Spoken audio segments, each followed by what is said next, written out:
여러분 안녕하십니까? 광주 MBC 뉴스투데이입니다. 먼저 오늘의 주요 뉴스입니다. 19대 대선에서 호남 유권자들은 문재인 대통령에게 60%가 넘는 표를 몰아줬습니다. 전략투표 성향이 이번에도 나타났다는 분석입니다. 문재인 대통령이 호남 출신 인사를 총리와 비서실장으로 발탁하면서 균형 인사에 대한 기대를 높였습니다. 문재인 정권 출범으로 5.18 정신이 헌법 전문에 담기고 올해 5.18 37주년 기념식 풍경도 달라질 것으로 보입니다. 세월호 선내에서 사람뼈로 추정되는 뼈 조각이 처음으로 발견돼 미수습자 귀환에 대한 기대가 커지고 있습니다. 문재인 대통령은 세간의 예상을 깨고 광주와 전남에서 60% 안팎의 압도적인 지지를 받았습니다. 안철수 후보와는 득표율이 2배 차이가 났습니다. 이 결과가 무엇을 의미하는지 윤근수 기자가 민심을 들여다봤습니다. 문재인 대통령은 광주에서 61.1%, 전남에서는 59.9%를 득표했습니다. 전라북도 64.8%에 이어 전국에서 두 번째, 세 번째로 높은 득표율입니다. 2위 안철수 후보와의 격차는 30%포인트 안팎으로 크게 벌어져서 득표율이 2배 정도 차이가 났습니다. 두 후보가 치열하게 경쟁할 거라는 예상과는 달리 호남의 유권자들은 문재인 대통령에게 표를 몰아줬습니다. 누구에게 투표해야 보다 확실한 정권 교체인지 유권자들이 고민한 결과라 보입니다. 당선될 수 있는 후보에게 표를 몰아주는 전략적 투표 성향이 이번에도 나타났다는 분석도 있습니다. 마지막 순간에 어떤 보수의 결집의 위기, 일종의 위기감을 느낀 호남 표심이 그 당시 대세를 이루고 있던 문재인 후보 쪽으로 표가 쏠리지 않았나 이렇게 보고 싶습니다. 선거운동 기간에만 3번 광주 전남을 찾아서 진정성을 호소하며 반문 정서와 호남 홀대론을 누그러뜨린 점도 높은 득표율을 견인한 걸로 보입니다. 반면 안철수 후보는 햇볕 정책에 공과가 있다고 발언하는 등 중도 보수층을 잡으려다 호남에서 표를 잃었습니다. 다만 광주와 전남만 유일하게 30% 표를 줌으로써 재기 가능성은 살려뒀습니다. 지난해 총선 때는 국민의당을 세우고 이번 대선에서는 민주당을 지지한 호남의 절묘한 선택은 앞으로도 양당이 호남에서 발전적으로 경쟁할 수 있는 가능성을 열었습니다. MBC 뉴스 윤근수입니다. 대통령이 되기 전 정치인 문재인을 꼬리표처럼 따라다녔던 게 이른바 호남 홀대론이었습니다. 문 대통령은 취임 첫날 호남 인사를 총리와 비서실장에 내정하면서 새 정부의 인사차별은 없다는 의지를 분명히 했습니다. 박수인 기자입니다. 참여정부와 호남의 관계를 흔히들 애증관계라고 말할 때 그 핵심은 호남 홀대론이었습니다. 참여정부 때 호남을 차별했다는 이 논란은 이후 정치인 문재인과 호남과의 관계를 상징하는 말처럼 굳어졌습니다. 선거운동 기간 문 대통령이 가장 공을 들였던 부분도 인사차별에 대한 우려를 잠재우는 것이었습니다. 제가 대통령이 되면 호남 차별, 인사 편중이라는 말이 다시는 나오지 않게 하겠습니다. 도지사로서 문 대통령은 취임 첫날 이낙연 전남지사를 총리로 내정하면서 약속 이행에 첫 단추를 꿰었습니다. 출범 시대 하나 우리 이 후보자님 지명은 호남 인재 발탁을 통한 균형 인사의 시작이 될 것입니다. 대통령 비서실장에도 전남 출신의 임종석 전 의원을 임명했습니다. 새로운 대한민국의 국정을 이끌 두 요직에 나란히 전남 출신 인사를 발탁한 건 호남과의 관계를 더 긍정적이고 협력적으로 만들어가겠다는 의지로 해석됩니다.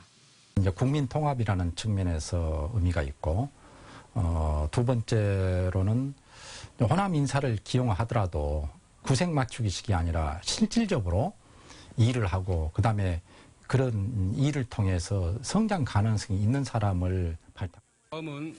앞으로 발표될 정부 내각의 주요 자리에도 호남 출신 인사들의 이름이 거론되고 있어서 탕평 인사에 대한 기대와 함께 지역 균형 발전에 대한 기대 또한 어느 때보다 커지고 있습니다.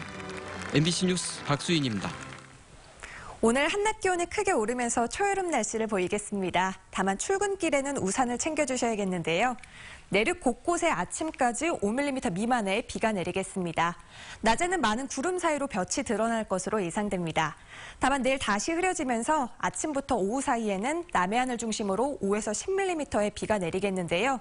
이 비가 내리는 곳에서는 돌풍과 함께 천둥과 번개가 동반되니까 시설물 관리 각별히 유의하셔야겠습니다. 오늘 낮 기온이 크게 오르겠습니다. 광주가 27도로 어제보다 7도가량이나 높겠는데요. 한낮에는 덥게도 느껴질 수 있어서 옷차림 가볍게 하셔도 되겠습니다. 오후부터는 미세먼지 농도가 짙어지겠습니다. 우리 지역 다시 한때 나쁨 수준을 보이겠는데요.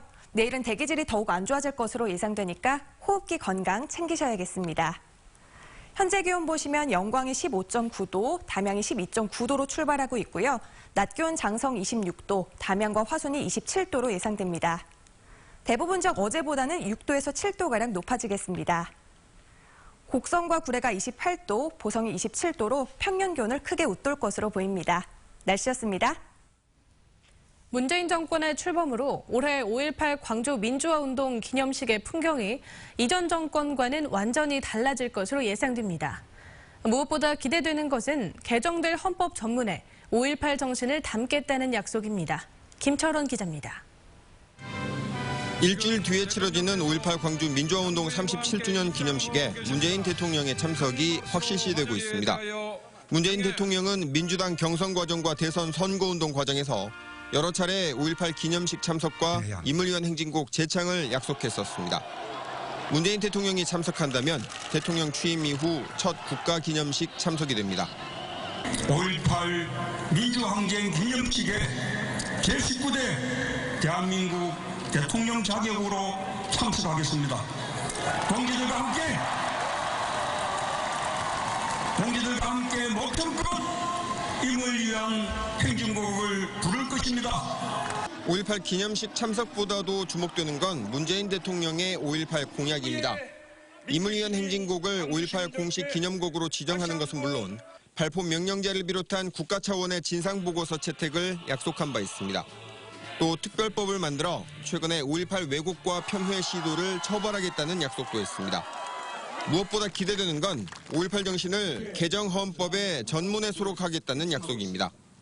5.18 민주화운동 정신은 헌법 전문에 기록될 것이며 발포 명령자 등 아직도 은폐된 진상은 철저하게 규명될 것입니다. 보수 정권 10년 동안 홀대받았던 5.18 광주 민주화운동이 새 정부에서 어떤 위상을 갖게 될지 벌써부터 기대감이 커지고 있습니다. MBC 뉴스 김철원입니다. 문재인 대통령은 후보 시절에 호남은 가장 중요한 국정 운영 파트너가 될 것이라며 각별한 애정을 나타냈습니다. 광주 전남 발전을 위한 여러 가지 약속도 했는데요. 지역사회의 기대감이 높아지고 있습니다. 이미지 뉴스 리포터가 보도합니다. 문재인 대통령은 후보 시절에 호남의 일자리를 가장 많이 만든 대통령, 호남 경제를 부흥시킬 대통령이 되겠다고 약속했습니다. 이를 실현할 방안으로 제시한 대표적인 공약이 광주 전남을 에너지 신산업의 메카로 만들겠다는 겁니다. 광주 전남 빗가람 에너지 분리 성공시키겠습니다. 한정공대 설립해서 세계 최고의 에너지 전문 공대 만들겠습니다. 국립심혈관센터 설립도 광주 전남 상생 공약으로 제시했습니다. 광주와 전남에 각각 8대 공약도 내놨습니다. 광주에는 미래자동차 생산기지 조성과 군공항 이전, 문화중심도시 사업 정상화와 문화기술연구원 설립 등을 약속했습니다. 전남에는 서남해안 관광 휴양벨트 조성과 무안국제공항 활성화, 국가생물의학단지 조성, 해경 제2정비창 유치 등을 공약했습니다. 하지만 조기 대선으로 시간이 짧았던 탓에 언제, 어떻게 공약을 실천할지 구체적인 로드맵은 제시하지 못했습니다. 광주시와 전라남도는 태스크포스 팀을 꾸리는 등 대선 공약 실현을 위한 후속 대책 마련에 착수했습니다. 친환경 자동차, 에너지 산업, 문화 융합 콘텐츠 등 지역 현안 공약에 대해서도 진정한 응답이 있기를 기대합니다. 대통령의 균형 발전 의지와 호남을 향한 애정 때문에 광주 전남 발전에 대한 기대도 커진 가운데 한전공대 설립 등의 상생 공약을 놓고 광주시와 전라남도가 지나치게 경쟁하기보다는 지혜를 모아야 한다는 지적이 나오고 있습니다. MBC 뉴스 이미지입니다. 문재인 대통령이 선거 기간 제시한 전남 8대 공약은 경제 관광 개발 분야에 집중된 것으로 나타났습니다. 문재인 대통령은 대선 기간 전남 8대 공약으로 광양항 제2도약을 위한 기반시설 확충과 해양관광 농생명산업의 선도도시 육성, 서남해안 관광 휴양벨트 조성, 해조류 산업 클러스터 조성 등을 제시했습니다. 또 무안국제공항 거점공항 육성과 해경 제2정비창 유치, 해양에너지 복합발전 플랜트 산업 추진, 국가생물의학 집적단지 조성을 추진하겠다고 밝혀 추진 방향에 관심이 모아지고 있습니다. 대선과 함께 실시된 18세 이하 청소년들의 모의투표에서도 문재인 후보가 대통령으로 당선됐습니다. 한국 YMCA가 광주를 비롯해 전국 30개 도시에서 실시한 청소년 대선 모의투표 결과 문재인 후보가 39%의 득표율로 대통령에 당선됐고 2위는 36%를 득표한 심상정 후보가 차지했습니다. 이번 모의투표는 청소년 참정권 보장을 위해 18세 이하 청소년을 대상으로 실시됐고 전국적으로 5만 1,700여 명이 온라인 사전투표와 오프라인 직접투표에 참여했습니다.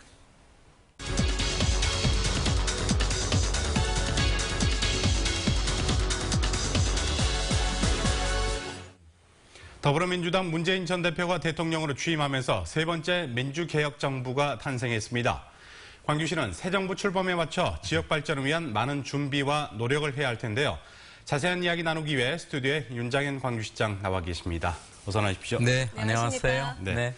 민주당 정권이 들어서면서 기존 보수 정권과 이 관계가 이제 많이 달라질 것 같습니다. 광주시와 정부와의 관계 어떤 변화가 예상되십니까? 사실은 이제 5월 정신의 승리이고 촛불 민심의 승리이죠. 벌써 이제 인사와 예산 아마 이 두 가지가 결정적일 것 같은데 이낙연 총리 이 지명으로 시작해서 그에 대해 실천하고 저희들이 좀 많은 믿음을 갖게 만들었다는 생각이 듭니다.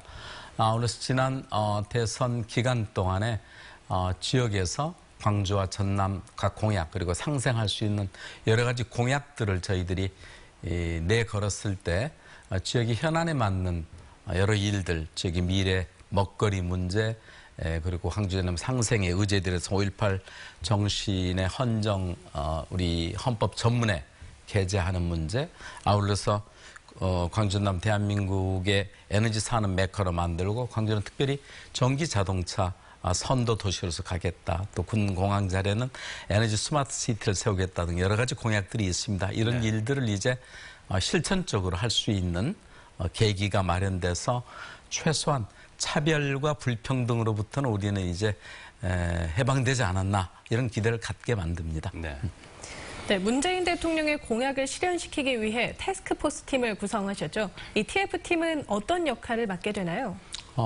저희들이 이제 공약된 것에 대해서 그동안 발표를 했었는데 이 일들이 새로운 정부에서 국정과제로 각 부처와 또 예산이 이렇게 함께 엮어지는 기획재정부의 과정까지 일들을 잘 추정해야 될 것이고요.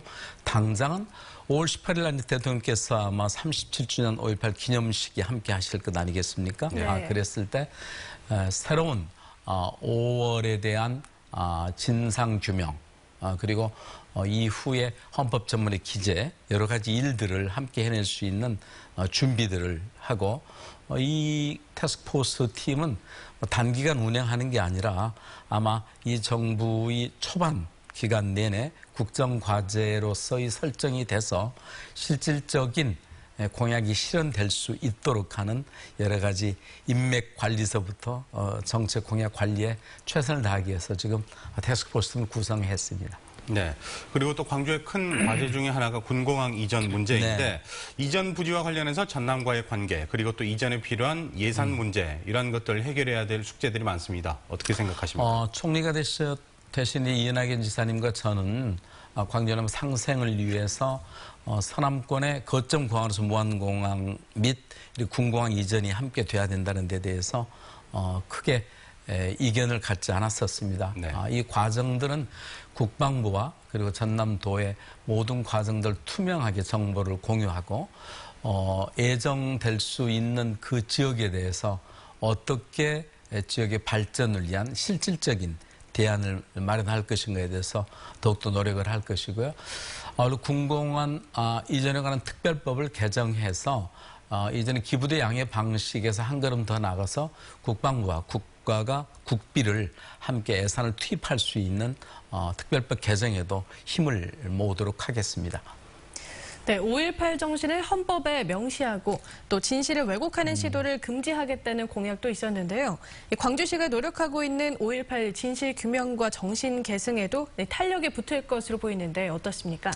사실은 촛불 민심 바탕 속에서 조기 대선이 치러지고 그 과정 중에서 전일 빌딩의 탄은 그것도 헬리콥터에서 기총 사격했을 것으로 거의 확신하는 그런 탄원이 발견된 상태에서 또 전두환 이순자 씨가 좀 역사를 왜곡하는 그런 자서전을 발간하는 것이 어떻게 보면 37주년을 맞고 새롭게 출범하는 문재인 정부에서 5.18의 정신의 헌법 전문 기재와 또 이울러서 공인된 국가 공인 보고서가 나올 수 있는 계기, 아울러서 우리가 그토록 함께 부르고 싶어 했던 니물난 행진곡의 재창 많은 문제까지 큰 진전이 있을 걸로 기대하고 있습니다. 네.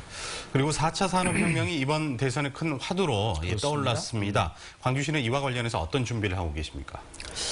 사실은 조금 준비가 빨리 된 편입니다. 네. 아시는 바와 같이 광주 미래 먹거리인 3대 밸리인 친환경 전기 자동차 부품 클러스터 사업. 물론 이제 부품으로 끝나지 않고 앞으로 완성차 공장 유치까지 저희들이 노력을 하겠습니다만. 네. 그리고 아울러서 한국전력과 함께하는 스마트 에너지 시티. 여기는 뭐 DC 전환부터 시작해서 여러 가지 새로운 에너지 저장 장치 이런 것까지 포함됩니다만 이 에너지밸리 문제 아울러서 아시아문화 전당의 이제 새로운 재도약의 계기 그리고 송암동에 우리가 준비하고는 스마트 에너지 문화융합 컨텐츠 밸리 이 일들이 새로운 이제 계기를 맞을 수 있게 되기를 기대하고 있습니다. 네, 속도가 났으면 하는 바람이 듭니다. 당연합니다. 오늘 말씀 잘 들었습니다. 나와 주셔서 고맙습니다. 네, 고맙습니다. 최순실 국정농단 사태로 인한 촛불 민심부터 탄핵, 그리고 대선과 대통령 취임까지의 과정을 영상으로 만나보시죠.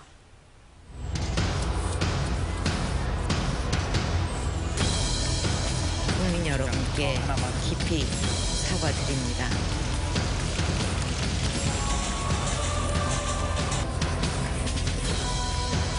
김기춘 전 실장과 조윤선 전 장관이 특검에 동시에 소환된 대통령 박근혜를 파면한다.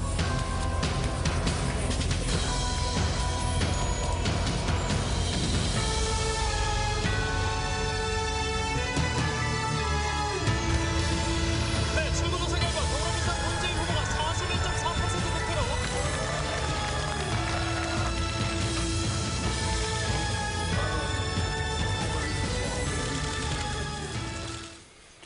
세월호 선내에서 사람 뼈로 추정되는 뼈 조각이 처음으로 발견됐습니다.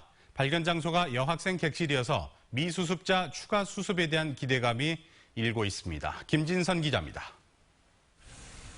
어제 오전 8시 10분쯤 세월호 4층 선미에서 뼈 2점이 잇따라 발견됐습니다. 국과수 전문가들이 유관 감식을 벌인 결과 사람의 뼈로 추정됐습니다. 현장 수습본부는 미수습자 가족들의 요청에 따라 부위와 크기는 공개하지 않기로 했습니다. 어나든 단위일 수가 있고 또 다른 가족일 수 있기 때문에 DNA 녹이기 전에는 알 수가 없습니다. 뼈 2점이 발견된 곳은 침몰 당시 충격으로 찌그러져 그동안 수색하지 못했던 4층 선미 여학생 객실입니다. 객실에 진입하기 위해 4층 천장을 뚫는 과정에서 철판이 뜯기면서 쏟아져 내린 내장재 사이에서 발견됐습니다. 미수습된 단원고 여학생 2명이 있을 것으로 추정된 곳으로 지난 8일부터 6개의 출입구를 뚫고 있습니다. 뼈가 발견된 지역 곳을 중심으로 추가적인 발굴을 위해서 수습 작업이 진행되고 있습니다. 지난 5일 침몰해역에서도 사람뼈로 추정되는 뼈 한 점이 발견된 가운데 추가로 발견된 뼈 역시 DNA 분석에는 한 달가량이 걸릴 것으로 전망됩니다. 한편 목포에서는 물과 육지에서 떠도는 영혼을 위로하기 위한 종교의식인 수륙제가 열려 세월호 미수습자들의 조속한 수습을 기원하기도 했습니다. MBC 뉴스 김진선입니다.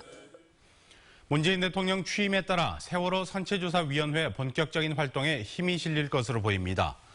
선체조사위원회는 문재인 대통령과 더불어민주당이 그동안 세월호 참사에 대한 진상규명을 지속적으로 강조해왔기 때문에 해양수산부 등 정부 기관과의 협의 과정은 물론 예산 확보 등에도 탄력이 붙을 것으로 기대하고 있습니다.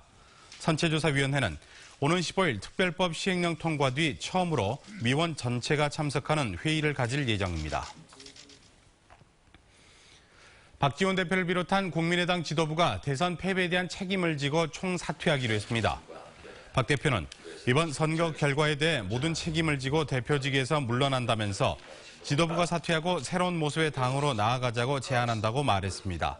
또 현 원내대표 임기가 완료되고 다음 주쯤 새 원내대표를 선출해야 한다고 덧붙였습니다.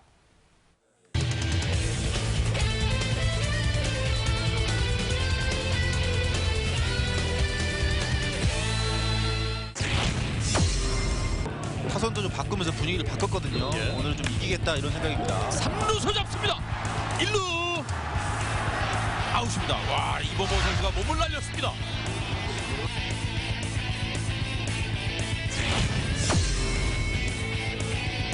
4구 변화구 높은 쪽 공략 좌익수 앞에 안타입니다.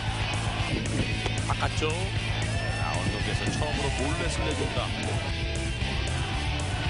변화구 좌익수 앞에 떨어지는 안타입니다. 3루자 허민, 2루자 3루로 돌아서 빠르게 홈으로 온다. 홈으로.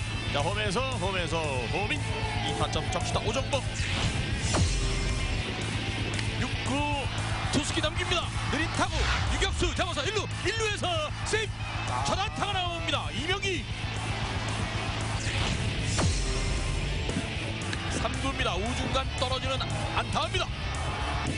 타석의 오정복 밀어칩니다. 우측입니다. 우익수와 선상 사이에 떨어집니다. 2루자 오태곤 3루로 돌아와서 홈으로 1타점 2루 탑니다. 오정복 좌측입니다. 좌익수와 선상 사이에 떨어집니다. 장타코 안정환 2루 탑니다. 5구 스윙상 경기 끝. 3대0으로 KT 위즈가 결국은 승리를 거둡니다. 광주시와 전라남도 한국공항공사 등이 무안국제공항에 전세기를 유치하기 위해 공동으로 노력하기로 협약했습니다. 이번 협약은 무안공항의 노선을 일본과 대만 등으로 다변화해 해외 관광객을 유치하기 위한 것으로 시도와 공항공사 무안지사는 전세기를 유치한 여행사에 인센티브를 지원하고 마케팅도 공동으로 추진하기로 했습니다.